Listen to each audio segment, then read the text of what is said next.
there's a story about Lowe Development was going to buy phase 2 and phase 3 of that Hammock Dunes CDD area. And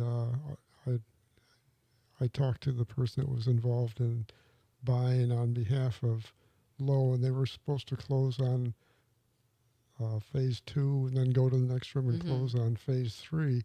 Well, Bobby Ginn had worked for Lowe, but then left Lowe.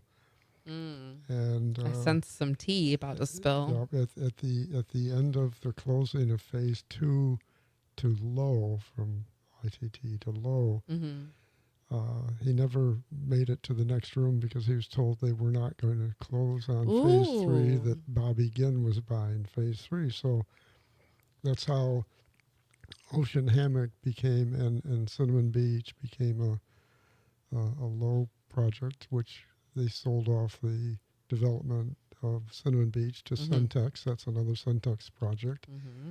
And over at the phase 3, the resort, I think their 4-story condo is called Hammock Beach Villas. Yeah. That was another Centex project.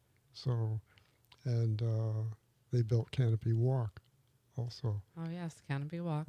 And their plan Parkway. was to basically have, between Bulow Shores and Canopy Walk, Tidelands, Marineland, and then their holdings out in the Hammock, have a multi-node resort community, and they were advertising that they would have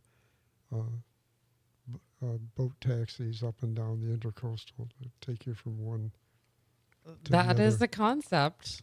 That is the concept. Yeah, they actually were involved a little bit in Grand Haven, which is where I moved when I first came to Palm Coast, and they had purchased one of the phases of Grand Haven called Player's Edge, and that's where I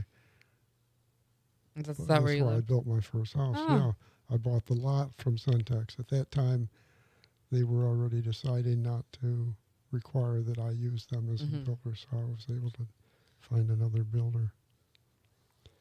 But there's lots of interesting stories. It's the lore behind the build. Well, it just shows that everybody thinks the developers are lining their pockets, and the truth is they've lost a whole lot of money at some point. And lining the pockets of politicians. And, in some cities that we know that does happen. Yeah, it does. And when it does, it makes the news. When it's not in the news, it's probably not